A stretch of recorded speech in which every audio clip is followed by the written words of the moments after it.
Good morning. How many of you were here last night? Just raise your hands. Let me do it the other way around. How many of you were not here last night? Okay, very good.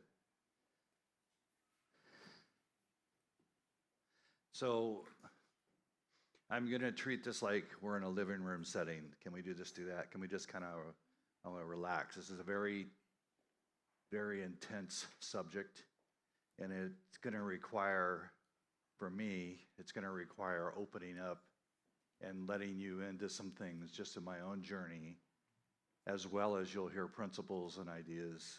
So it'll ebb and flow. So I want to relax and kind of get it to a place where we feel like we can just talk.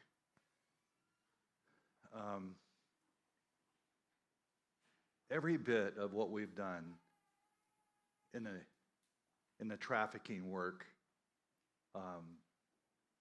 has been important and vital. All the hard labor to get strong laws, to get those laws enforced, to have the judges actually put teeth to that, and to see people go to jail for the crimes they've committed is absolutely necessary.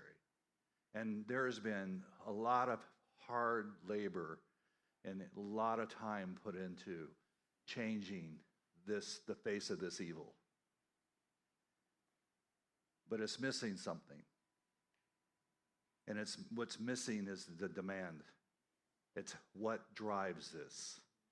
All of that work, you cannot legislate or punish this problem away. You need to have consequences. We need to do the work that we're doing, but with one added ingredient. And it's getting to the why. Why do men want to consume, purchase, and literally throw away women and children? If we don't answer that question, if we don't get to the heart of that, then we are like at the hospital at the bottom of the cliff. And we're helping everybody that falls off the cliff, which is important. Thank God for you and many like you across the world who have provided help for all those who have been hurt and damaged and taken advantage of from this. But I want to do more than just pick them up. I want to see us stop it. I want to see the demand. I want to see the demand not only end, I want to see trafficking stop. Right? And to do that, we have to take a deeper look than just all of the beautiful work that we've done already. It's just adding another piece to the pie. And so that means we must address the demand. We must address the why. What is driving this? And so if you think about a tree, and so I grew up on a farm, and so I think a lot about plant life and trees and garden and all of the fruit trees and all that. So if you have a tree and it has fruit on it, and that fruit is based upon what kind of seeds planted, right? So you plant apple, you don't get zucchini, right? You get apples. And the apples tell you what kind of seed's been planted. So the fact that human trafficking is one of those fruits, it's a behavior, it's a byproduct of something greater. There's roots to this, there's a driver to this, there's a source to this. So when we look at destructive behavior, we look at evil, then it's coming from somewhere. Where is that coming from? What is driving that? And it's the question it begs us to answer if we really want to stop this. Because if you take a fruit tree and you cut off the branch because you don't like the fruit, you certainly make it look good for a season. But no one prunes a tree to get rid of fruit. When you prune a tree, you actually increase fruit. It looks good for the moment, but the very life that brought that fruit about, goes back into the root system and builds a stronger and more life to those roots, which then the roots grow deeper, and then it comes back. And when it comes back with a vengeance. It comes back with a vengeance, meaning bigger fruit, more fruit, greater production. So it makes sense that we are working our, asses off, and we feel like we're getting nowhere. In fact, it's increasing, it's growing. And I can say it's growing because I've been doing this since 1982. I've been in this battle for that long. I'll explain that in a moment. And what was once, we thought, under control by getting the strongest laws possible to shut down the sex businesses, getting the strongest law enforcement and judicial process so that they were punished, and many businesses closed. We literally shut down many businesses based on the community action and the laws and all of that. And it's all good work, amazing work. But when the internet hit us, guess what happened? Everything that we had done just went through the roof. So I'm going to take some time to just unpack the bigger picture of demand, and then in the workshop, I'm going to dive in. I'm going to dive into the roots of this. So today, this morning, I'm just going to kind of give you a bigger picture of the demand. So I'm going to say something that is absolutely important to keep in your head. No buyer, no demand, no victim. No buyer, no demand, no victim. There would not be trafficking if there wasn't a buyer. So even though all the work we've done is really kind of just cutting the branches and picking up the pieces, again, valuable and important and significant. But if we don't stop the consumption, if we don't stop the drive, the why, the appetite, we stop nothing. And I know that you're here, you wouldn't be doing this on a Saturday morning unless this mattered to you. So I know that I'm talking to people who are in the trenches, who want to make a difference, who want to stop this. So let's kind of dig in a little bit. I'm going to tell you a little bit of the story. So for some of you that didn't get my story last night in the film, I will pick that story back up in the second session. What I'm going to try to do, I'll give you a little bit of, now, I won't, if I do that, if I go into my story now, it will take away from what I need to say. We'll see where I go. I decided I was not going to do the norm today, so I'm just going to go, okay, fine. I'm not going to use an outline. I'm just going to go with this, and we'll see where we go.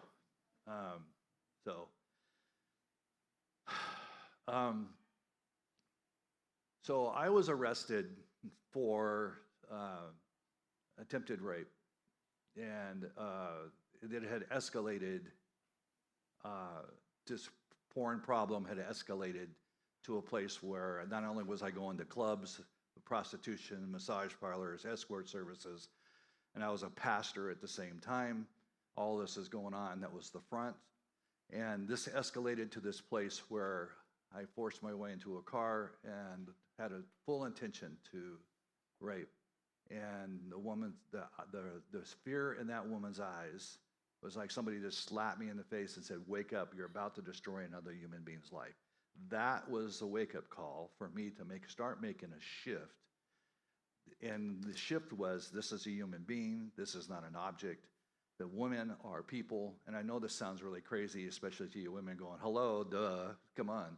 Yes, but for when we're consuming, we're not thinking women as people. We're actually thinking objects, body parts, not thinking about what that's costing you. Objectification is huge, and it's painful, and it's destructive, And every young man is being brought up in that culture. So I literally walked out of that car, let go. I said, look, I made a serious mistake. This is wrong. I know it's not good. I'm sorry. And I walked to my car. She got my license plates and she turned me in. And me being turned in and me going to jail and me going through the system was absolutely necessary for me to begin the process of turning things around. It had to happen. So the hard work to create legislation, law enforcement, and consequences is essential. It's a loving thing to do. It causes you to hit the wall. Let's say me, hit the wall. And hit that wall and seeing, wow, this is way more damaging than I was even thinking. But once I hit that wall, and then I began to do work in my life, and started going to counseling, started getting involved in groups, went to workshops, I did intensives, I went to intensives, and I spent several years working initially to get on my feet, to begin to turn this around. And quite frankly, back in the wagon days, oh, by the way, I turned 70 2 days ago, so just so you know. So I can officially say I'm a young man. And so I did a lot of work to turn this around. And I'm going to get into that in the next section, what that work looks like. But so I stopped the pastoring stuff, obviously, and I was doing roofing and construction and doing quite well and good business and thriving and happy. And one day I get a phone call. And the phone call was a contractor that I did a ton of work for over the years.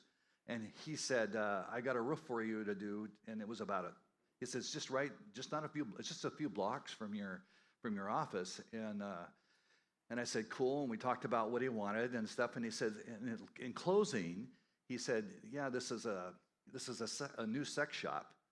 And I said, what?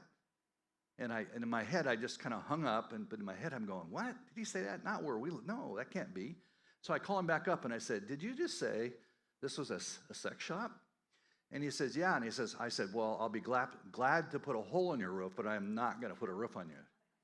And what it did in me is it ignited that whole thing of, oh, heck no. I know what that does. I know how that impacted me, and I know how that impacts the community. No. And so I went to the city council, and I said, I want to know why this guy's got a business right here in town, and he's put it called Sunshine Gifts and Things, right? So he's putting it as a gift shop. So anyhow, long story short, I found out that they were keeping it under the rug, and they were going to get a license for it, and they were already getting it approved. But city council was going to approve it, the final approval that Tuesday night, I think it was. I produced 1,000 people. Didn't think that was going to happen, but I called everybody I knew. We had 1,000 people at that city council meeting.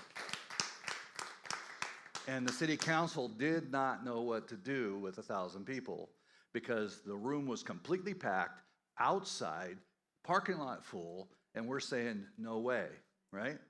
Well, we're in LA County. That was where I was living. And LA County was the porn capital of the world. 85% of all porn and all that stuff is made in LA. So to stop a business in LA is like I'm hitting the snake at the head, right? And so all hell broke loose just because I saw the newspaper saying the man who banned sex and all that all kinds of stuff literally just went nuts just because I stood up to a sex club. Now, I had no intentions of doing anything other than just standing up to that club because I knew what that club would do. And so they denied it, and that business didn't come. And So then the next thing you know, because of the publicity, I got other cities calling me and going, hey, how did you do that? And I'm saying, I'm going, well, I just did this and this and this, and then they wanted me to come speak, and the next thing you know, my roofing business, I have 120 employees, and I got a business that's going all over the state of California, and now these people are calling me and saying, can you come to my city? Can you come to my city? Can you come to my city? And the next thing you know, this thing has grown like crazy, and all I did was just fight one little business. So we began, as a coalition, I decided that I was going to start a coalition. So I called it Antelope Valley for Concerned Citizens for Antelope Valley. That was the name of it. Big name, great name. And we just started taking on the state, not even really intending to, but it just grew and evolved. What I'm getting to is there was a high need for it, but what we were doing still at that time was laws, legislation part, getting law enforcement to enforce those laws. We would go to court to make sure the judges were going after that they were actually living up to those laws. And then when they didn't, we picketed, we spoke out, we did a whole bunch of stuff, all community action, community awareness, and we literally closed down a ton of businesses, literally. Because what was happening, and you already know probably all this, but the idea that these businesses were a front for sexual activity, right? There was prostitution going on, there was drug stuff going on, and what that meant in a community is that if there's sex activity going on in a business, that meant there was used condoms, there was used needles out there, and if that's next to your neighborhood, it's in your neighborhood, it's not okay for that to be happening there. And so we just started working hard. Next thing you know, I got people from Washington coming and saying, we want to help you. I'm just little old Antelope Valley. What are you talking about? We maybe have 180,000 people in our little city. And all of a sudden, we just got involved, and it kept growing and growing. And then this national office, National Coalition Against Pornography in Cincinnati, called me up and said, can we come see you? I said, okay, sure. And they said, we want to hire you. Hire me for what? I got a job. And they said, no, we want you to do what you're doing here. We want you to do that across the country. And so I said, no, I'm happy. And then I changed my mind. I think actually God changed my mind. I called them back and said I would. And so they moved me to Cincinnati. And then I literally traveled the state of the United States in every big city, helping cities form coalitions to fight pornography and sex businesses and the whole trafficking thing. And we were kicking butt, literally. Every city that we went into was shutting things down, making them be responsible, and they were finding the criminal element in all of it. And so we thought we were really winning. And we were. It was like cutting the branches. Because as soon as that internet started happening and everything started coming online, everything that we had stopped now came back with a force. Now, I am so for all of the things I just told you about. I can't tell you how good it feels to get good laws in place that keep families safe. But that's not the only thing. It has to have the demand side. Now, because I had done my own recovery, when I started working for National Coalition and all this stuff was just growing like crazy and I was doing a lot of traveling and stuff, I just come back and I go, we're not changing things. And I was struggling with it. And so finally I said, can I just change my job? Can you please just let me develop a victim assistance program? And so I started then helping develop programs, helping men change. And there started me developing my own curriculum, my own stuff, and we started a movement to help men turn this around inside their own world. And then we also were working with helping women heal. And what does it take to really change from the damage done to being someone totally different? Not letting what's happened to you define you. It isn't your future, that you are not what's happened to you. And to help restore that dignity that's there. And so we did that. We began to make a move towards that. But it was beautiful work, and I loved it. But the hard part in all this was realizing that for the most part, the things that we had fought so hard to stop was coming back strong. And one of those was child porn. And child porn was legal in the United States back in the 70s, 60s. Back in the 60s, you could buy it over the counter like you could another magazine. Behind an adult section, child porn was legal. There was over 60 publications that were child porn related. We got laws in place that made it a felony and made it illegal, and we did that. In 1977, most of the laws in the states made child porn illegal. Oregon was the one that did not. It took us a long time to get Oregon to make a shift.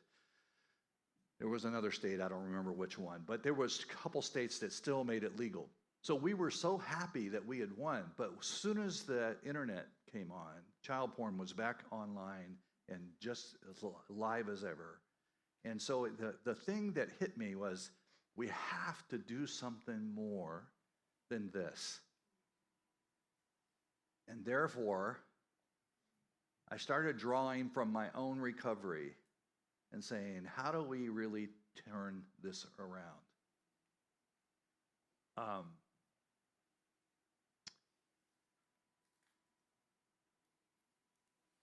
So the demand is the key to changing the face of this work.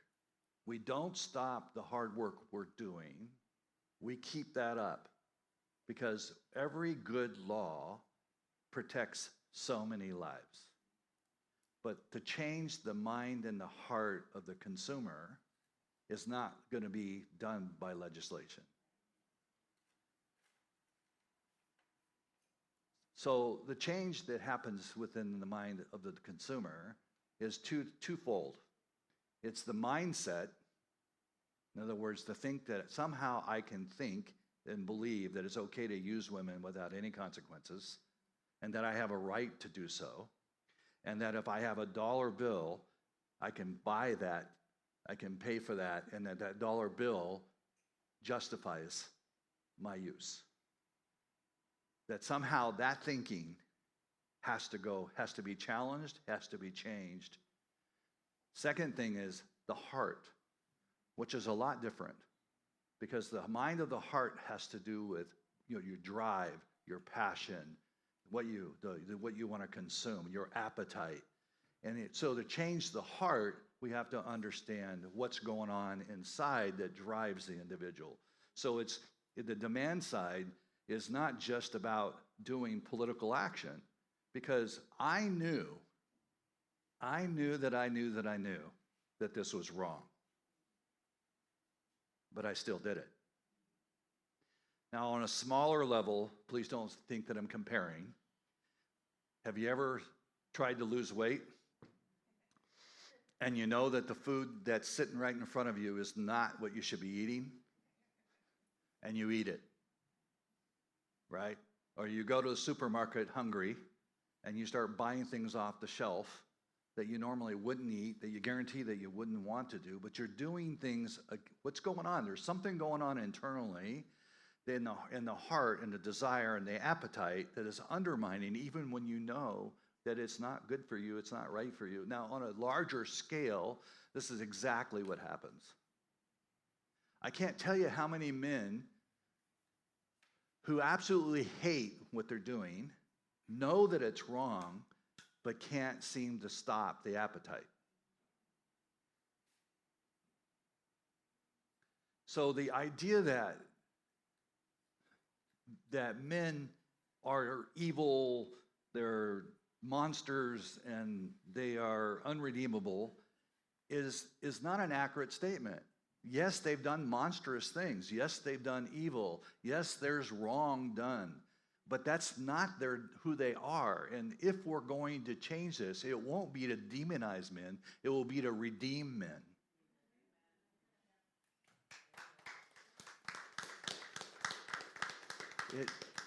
Because if men are the ones that's causing this to go or causing this to grow, if they're the ones that are making this happen, then it's going to take them to stop it. Because it's their appetite, it's their money, it's their energy, it's their passion that is keeping this alive. So we can't kill the men, because a healthy man, and this isn't all men, but if you get a healthy man, if you have one, let me back up. If one guy can cause so much damage in his consumption, what could one redeemed man do? It makes all the difference in the world, because, quite frankly, when a man comes alive and realizes that this is not who he is, and that this is something that it doesn't belong in his world, and that there is much better ways to live life out, and he starts catching that and living that, look out, world, because he will use that same energy to destroy the very things that are causing so much damage. So the issue here is, how do we restore the dignity of men? This is really at the center. How do men see who they are, not just know it here, but actually see it and live from that, rather than living from the destructive, painful places that they have inside? And so,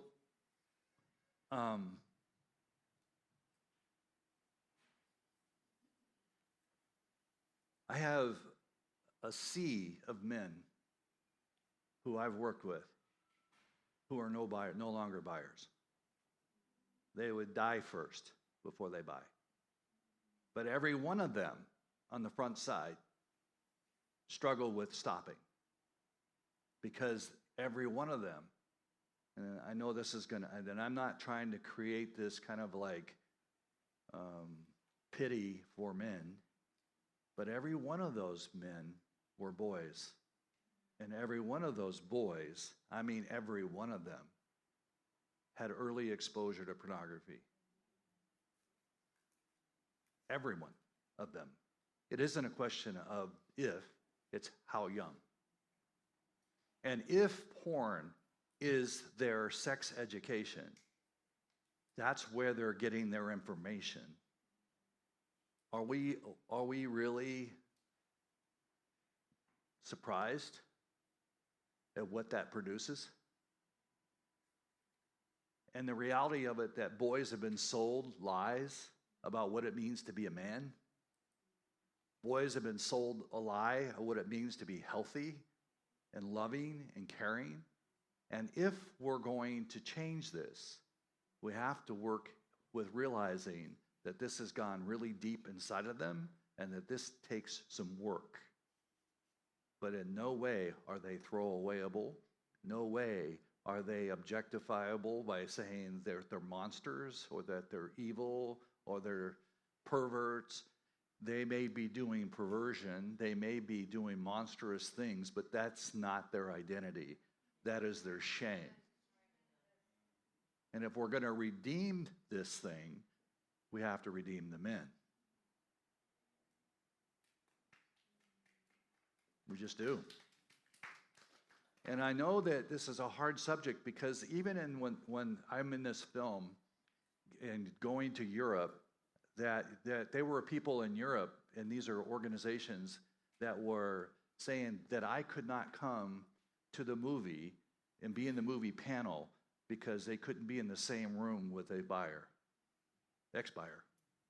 And so they had no view of redemption. All they had view of is punishment. And I get it that there's punishment needed, because pain has been created, and it's evil actions that have caused that pain. And it's unreal what I've heard the stories over and over and over again, and it breaks my heart every time I hear those stories. But if we really want to stop it, we can't just do it through punishment and consequences. We have to have something greater for them to live for than the shame they're living in.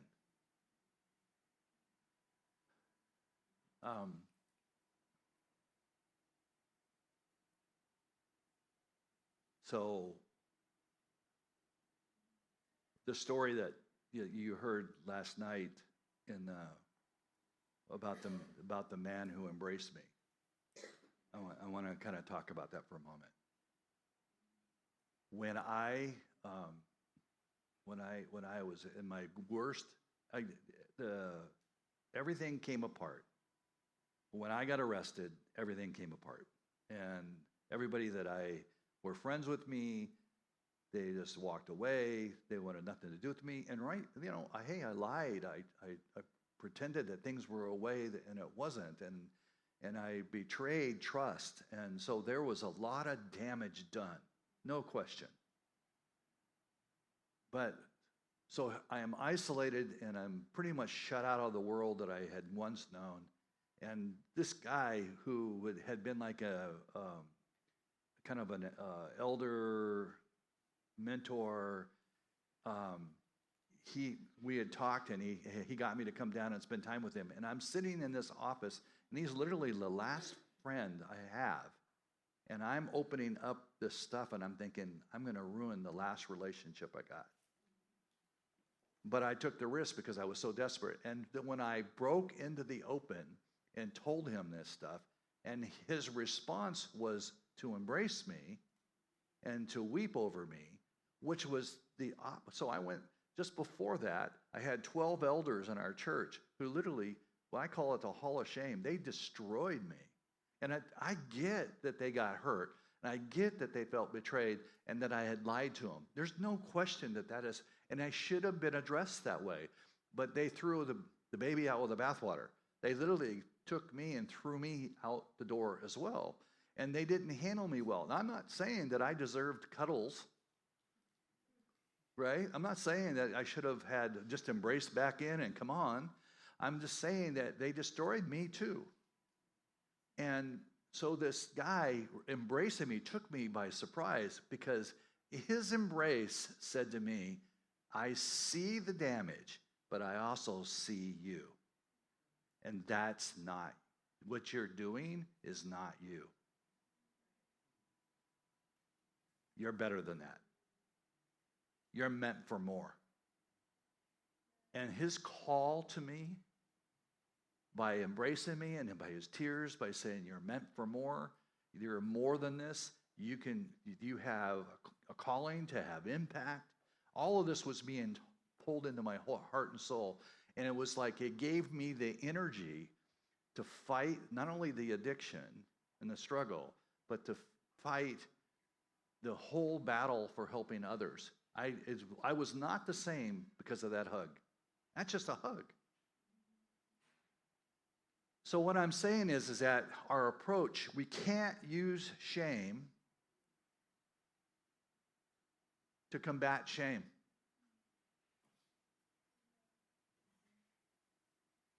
Using shame, and I'm going to explain what shame is so you get what I'm saying. Using shame makes things go in secret more. And the more it goes in secret, the more this grows. Here's the definition of shame. It's when someone believes that they're not only doing bad things, they are bad. They not only do evil things, they are evil. They not only make mistakes, they are a mistake. So shame attaches the behavior to the identity. It's different than guilt. We need guilt. Guilt is healthy. I do something wrong, I feel guilty about it, and then I can make a change and it's no longer there. So if I'm a roofing contractor, for example, and I have a leak in the roof that I just put on, then I feel, wow, I feel guilty about that. I go back and I fix the leak, and then it's no longer talked about. It's done, it's finished, it's over. And there's no consequence to me other than the fact of embarrassment and I need to fix it and whatever money it costs for me to fix it. But I fix it and it's done and it's over. Shame says, no, not only did you do that, that's who you are. And what shame does is violate my dignity. It violates my sense of purpose and violates my whole sense of identity. So not only am I not going to share this, this is so important to get. I already feel shame. Why would I know that? Because why would I keep it in secret if I didn't feel shame? I'm so ashamed of the behavior. I'm so ashamed of what drives me. I'm so ashamed of the fact that I'm doing something that's disgusting, it's destructive, I know it's harmful, it's breaking my relationships, and I don't like what it's doing to my own soul. I hate that. But you think, because I hate that, you think I'm going to tell you? Excuse me, but hell no. I'm not going to tell you this stuff because it will be the end of me if I do. So if I'm going to help change this in men, it won't be by shaming them into good behavior. It won't happen. It can't happen that way if you want change. Change will be that I actually speak to the behavior, so you don't stop speaking, speak to the behavior, but affirm the dignity. Another way of saying it is, you're better than that. I know you're better than that. There's more to you than this. This breaks my heart because this violates everything I know you to be. The idea of knowing that men are not evil and that the ton of men who struggle secretly and they can't talk about it and they keep it in secret encourages it to grow and to grow and to grow and to grow to where it becomes, because every time it grows, it crosses boundaries. What it growing means that I said no to something, and I said I'd never do that, and then all of a sudden now I'm doing the very thing I said I'd never do. I will never cross that line, but in secrecy, I'm actually crossing that line because it grows, it extends, and it's never satisfied, and it's always breaking boundaries. Secrecy is the thing that kills us because you can't heal what you hide. You can't change in secret. This has to come out in the open. But if it's going to come out in the open and men are going to own up to how they've walked and what they've consumed, they're not going to put their neck on a chopping block. They've got to know that there's a safe space to figure this out and to change. And this goes against the whole flow, because if it's punishment only, and the whole idea of the end thinking is, all I want them is in jail. All I want them is away. And I'm going to throw the keys away. They're never going to get out. Those scumbags, those perverts, those no good jerks. If that's the way we're approaching it, you're never going to see the demand go away. Never. But if I can call men out and say, hey, I get the struggle. I've been there myself. But you're more than that, bro. There's more to fight for here. There's more to live for. This is not who you are. And to call men out to a better place, man, the men are coming out like crazy.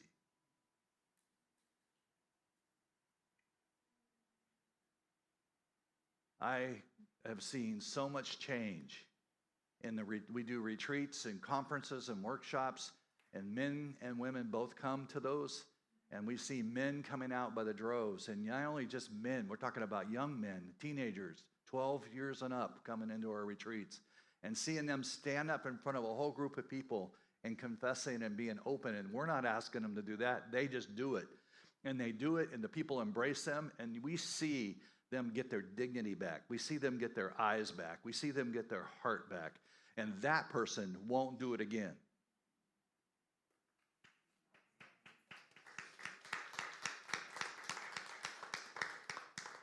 It's hard. It's a hard place to be when we realize we want justice. Justice is necessary. We want consequences. Consequences are necessary. So we're not saying, oh, well, they just got hurt when they were a kid and therefore and therefore it's okay that they did it. We'll just look the other way. No, we're not doing that. We're saying the consequences are essential. You must hit the wall of the way you're thinking. Every consequences are essential to recovery. You have to have consequences. Otherwise, you enable behavior. And we don't want to enable behavior. We want to change the behavior. But to change the behavior, you got to change the individual. And you got to do that at a heart level and at a mind level. And both of those we'll deal with in the workshop as we get into it. Is this making sense so far?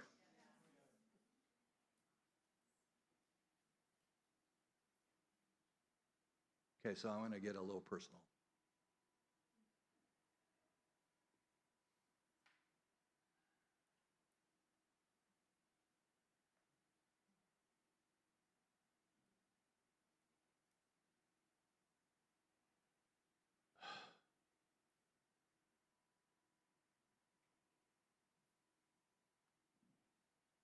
When I was in group in recovery, our therapist that was in our group leading it, he brought in 3 women who had been survivors. And you thought somebody put a contagion in the room. We were just like over in the corner. We were scared spitless of what was sitting. These 3 women are sitting in there, and they're in our group, and we don't know what to do with this. We're scared what's going to happen. And the therapist says, Jamie, would you go ahead and share your story? So each one of them took time to tell their stories. That was one of the most powerful moments of my journey, is because now I have a face that's a human being. She's not an object. She's not a piece of meat. And the actions, our consumption, our actions, the way we treat women, is that this is a real person. Why is that so important?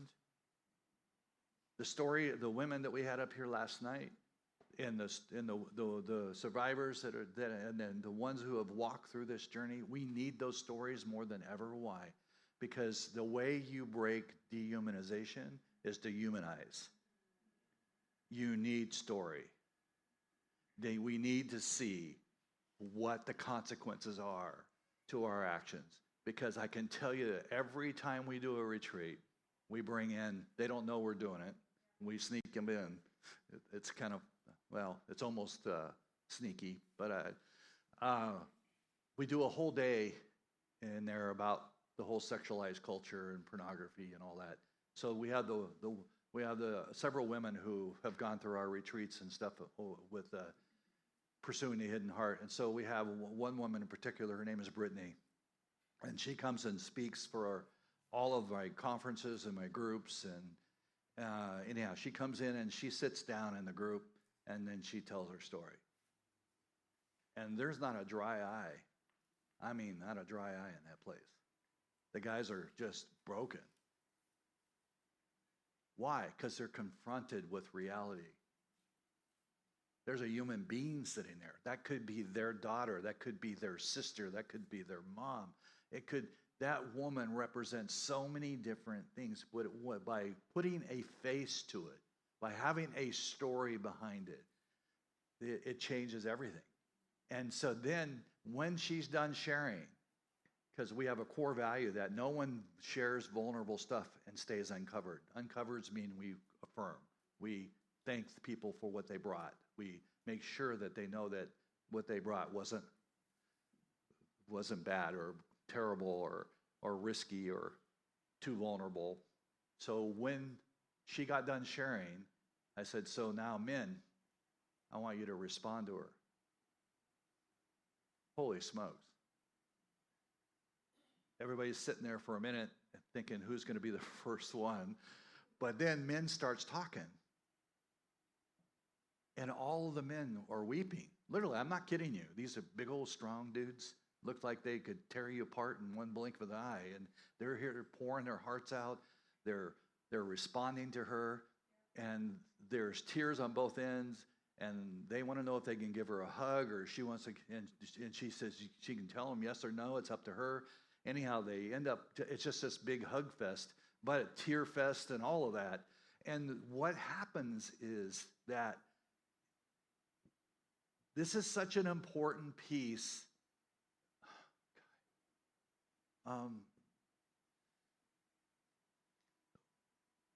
You know, I don't know how many of you are of faith, so I'm please forgive me if you feel threatened by the fact that I'm going to share something that from my own walk and journey, but the scripture that says take every thought captive to obedience. Why? Because it's those thoughts that actually hurt us if we don't take responsibility for what is in my thinking.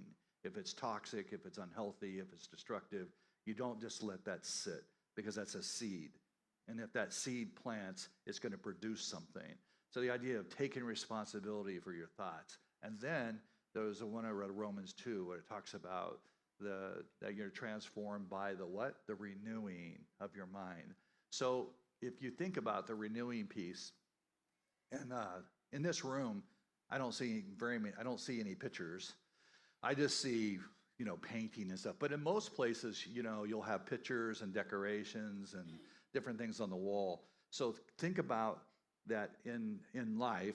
How many pictures, if it's a man who's been consuming porn since 12, how many pictures are in the hallway of the mind? Too many. And every time, that person never has to ever consume again. Those pictures come up just like that. And that they can draw from those imagery, they can draw from that imagery, and they can, get high on that imagery all over again. So to renew this, to change this, to stop the thinking so it doesn't go that direction anymore, there's a renewal process.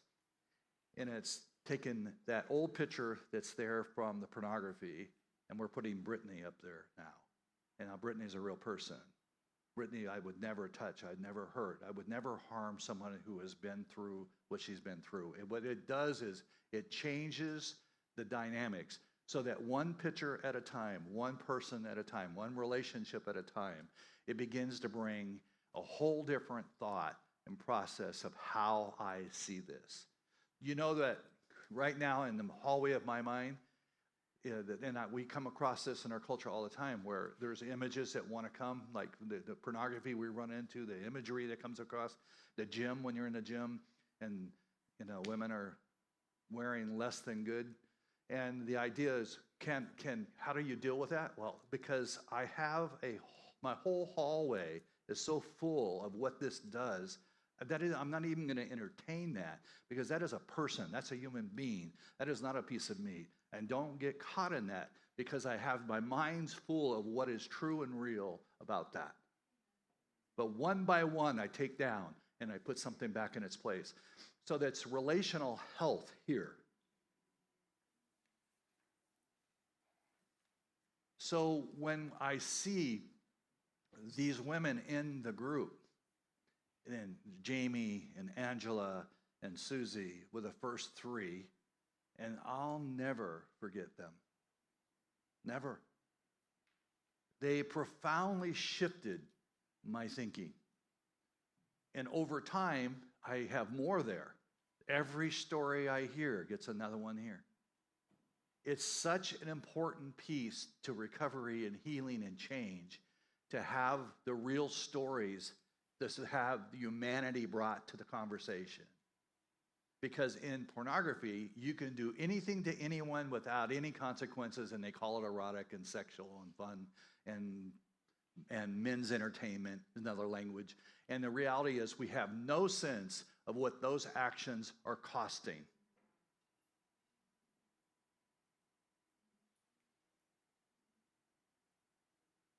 And what helps me is when I begin to see that those actions actually cost somebody something. And is that really what I want? Do I really want to harm someone? And when the idea of fantasy and eroticism and seeing a woman or treating a woman, I'm not thinking of harm. I'm thinking of fantasy. I'm thinking of eroticism. I'm thinking of orgasm. I'm thinking about getting a high. I'm not even thinking of what that's costing the person. And when you start putting humanity here, you can't see it the same. You can't. So change has to happen in the stories. We need the stories. Just the same as we need the redemptive stories as well. Not just the harm stories, but we need the stories of what it's taken for women to get out of this mess, to get their dignity back, to get on their feet, and not just survive. It isn't just about survival, it's about thriving. I want to see men and women thrive. And so what does that mean? Right? We want to thrive. So, anyhow. So for me, hearing those stories, it started me on a whole different trajectory. And I don't do workshops and retreats or conferences without stories from both men and women. Why? Because we need to humanize men as well. Because what happened in that thing when Brittany comes in and shares her story, not only does Brittany say, not only do they say, wow, we see this from a different light, we see that this is a human being and we don't want to harm that. This puts a picture in their mind. But also now Brittany, what's happening to Brittany is all those men are weeping and crying and they're actually saying they're sorry and that they've contributed to that world and forgive them. And what does Brittany see? She sees what a redeemed man might look like because she's had nothing but men take from her. She's had nothing from men that actually didn't care a rip about what it was costing her. And for her to actually see there are men out there that she actually could trust maybe, well, there's redemption on both sides. And isn't that what we really do need? Is redemption on both sides? Yeah. We need to know how to relate with each other and not treat each other as objects, but to actually relate with one another. And when I use the word connect, we need to be able to see each other in a real way and treat each other with respect. And that doesn't happen by law. It's going to happen in the healthy relationships and healing and change. Is this getting, am I communicating this good? Are you hearing it? Okay. What I want back, I want dignity for the men and the women. Which is even bigger, is what I'm going to say now. I want my kids. I don't want them raised up, my grandkids raised up in a place where they don't see themselves for who they really are. I don't want my granddaughter raised in a world where she's treated like a piece of meat. I don't want her dating a man who's grown up in this world and has that thinking and going to be in a relationship with her. I don't want that. Well, that means I got to do some work to change this, right? Because I don't want young men growing up with that thinking, because I know where that goes. So this work is bigger than just us. It's working with the youth. That's why I bring youth to my retreats. That's why we talk to youth in an honest way. And you think you might be overexposing them? If they got real with you, they'd be overexposing you.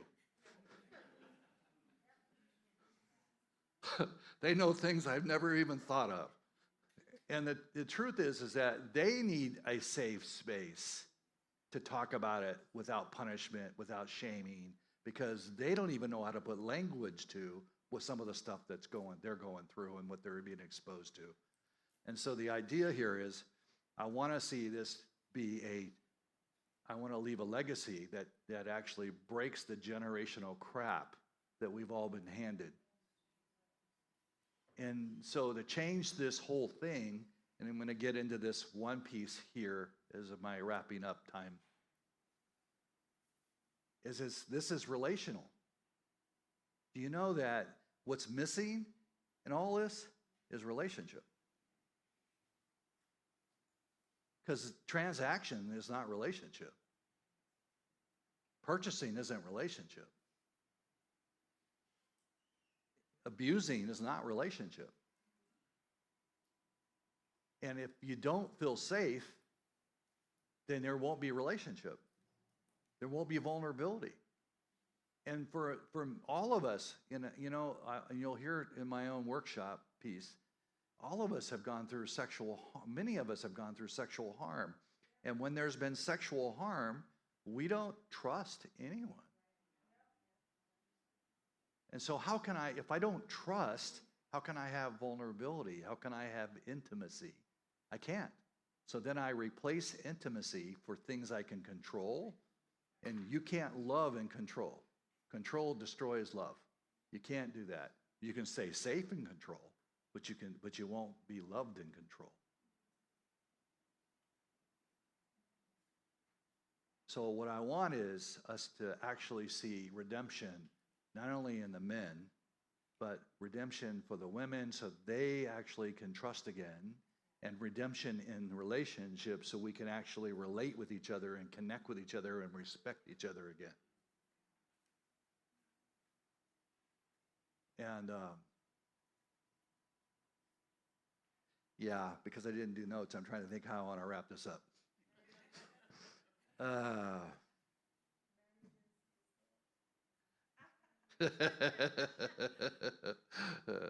Speaking from my wife, she's telling me that, which is really an accurate piece, is that there are people that are single in here as well, but I'm going to do this in two levels.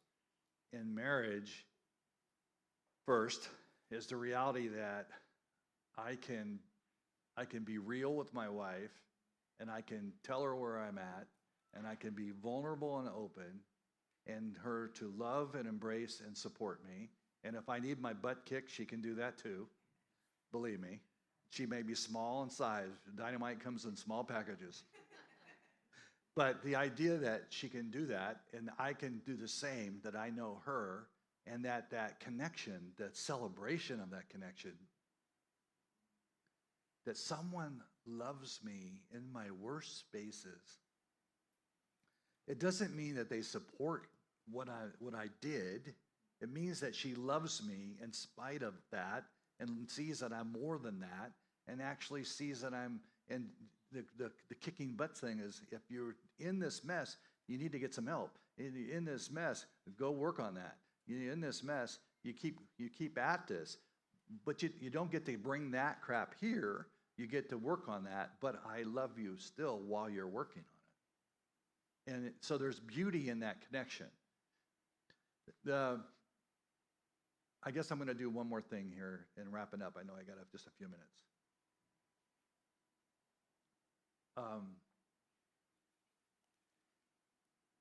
When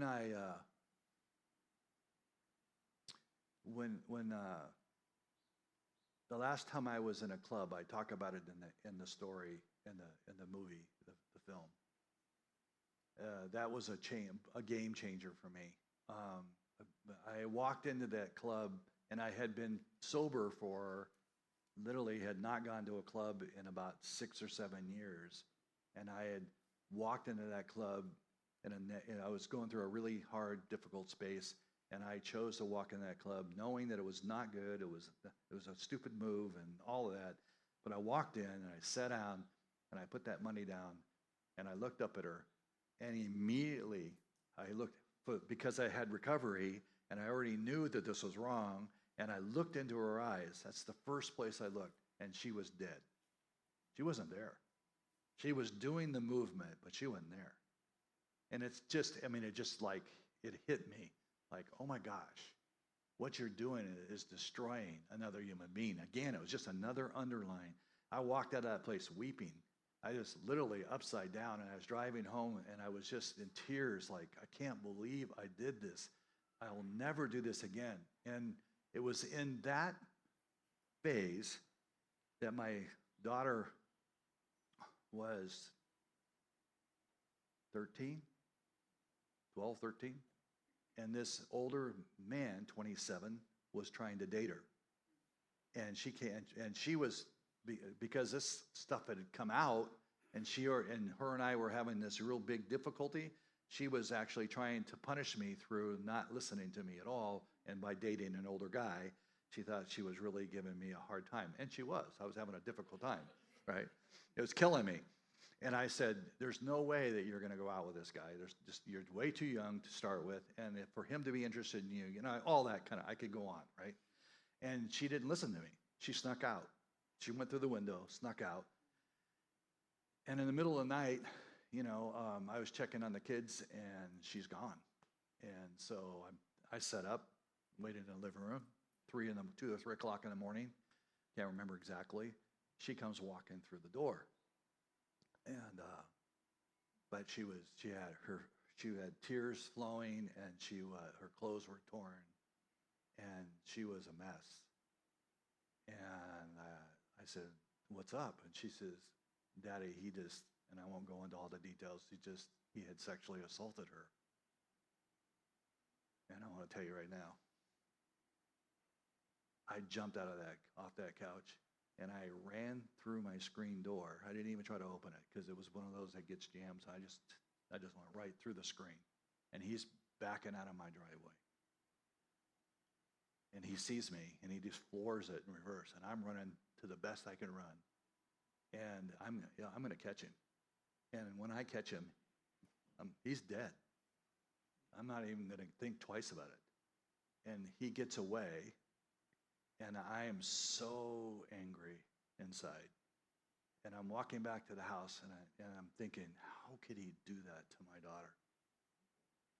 How could he impact someone who I love that way? How could he mistreat her like that? Doesn't he know that she matters to me, that she is my life? And I was just furious. And I go and I sit back down with my daughter, and she's crying, and put her head on my shoulder, and she just says, "Why? Why, Daddy? Why?" And inside I'm just going, I'm going to kill this guy. And then this still small voice spoke to me, and it said, "Son, you've been doing that to my daughters for years." And I just oh my gosh. Oh my goodness. She's someone's daughter. She's someone's sister. Every woman is God's daughter. And it just began this whole phase of learning of how to see women differently. I just don't, and I can tell you this without any question mark, I don't see women the same way. I just don't. And I don't know how that shift changed other than just continually working on that. But that shift made it such a big deal to me that this is God. I'm supposed to be, as a man, I'm supposed to represent the masculine side of God to my wife. And this is how I'm showing up. It just blew me away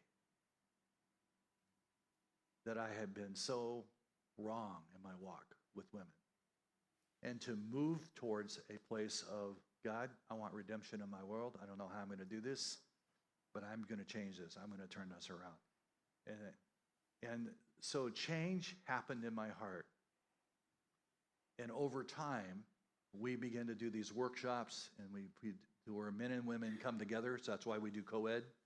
We don't do men alone. We do men alone, but most of the time it's co-ed. Why? Because we need each other to heal. We don't want to, they have the men over here and women over here, and we never get together. So how in the world are we ever going to heal the togetherness? And their fear is if we get together, we're just going to jump in bed with each other. And it's like, no, I don't think so. We're probably going to kill each other, but we're not going to jump in bed with each other, right? So the idea then is helping us heal, change, so that this actually, the demand side of this is getting to the heart. It's getting to why. It's changing the dynamics of the heart and mind. And we didn't get into the mind as much, but I will pick that up in the workshop. But the heart has to change.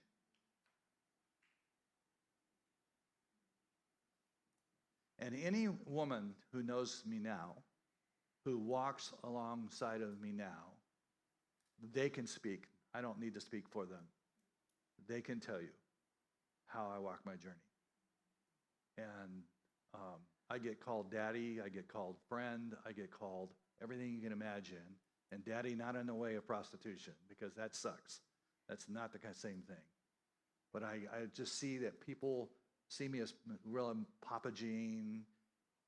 They just, the whole relationship's changed with women so that I'm a safe harbor, not someone who's going to harm. And you can't make that happen. It has to come as I do the work myself. And as you do the work yourself, people then come on their own and do that, right?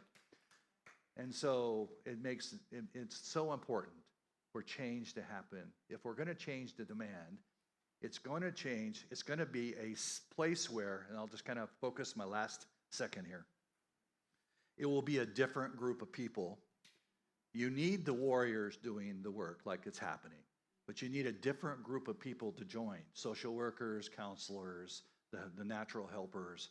You need those places that know how to provide safety for people to walk in and work on themselves and heal. They need to join the fight, but they join the fight as the hospital, not the warrior. The hospital that actually picks up the pieces and restores and helps people get on their feet and to make a change. And as I see healthy men come to the table now, literally, well, let me back up.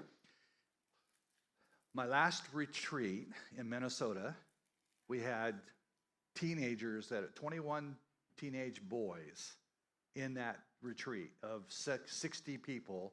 21 of those were kids from 18 to 12. And those boys were sitting on the front row.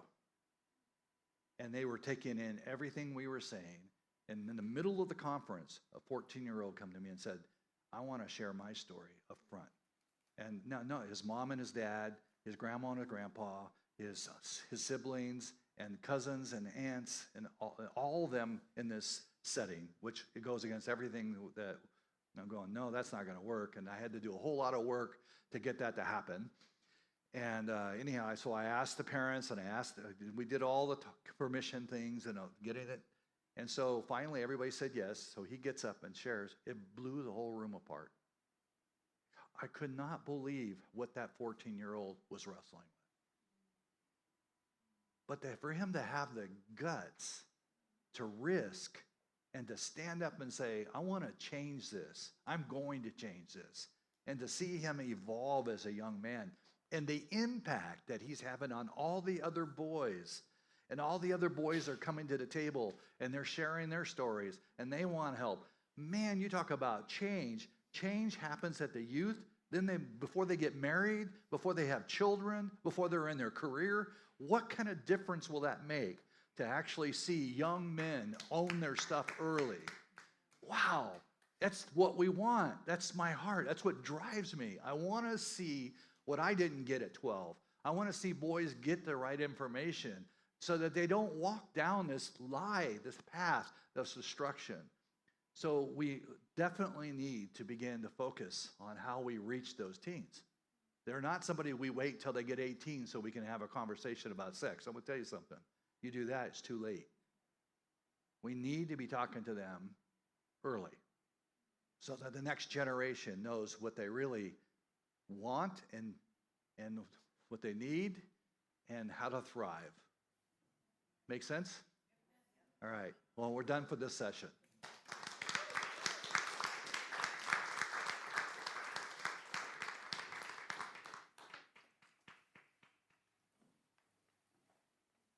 Jean, thank you so much. Thank you so much for sharing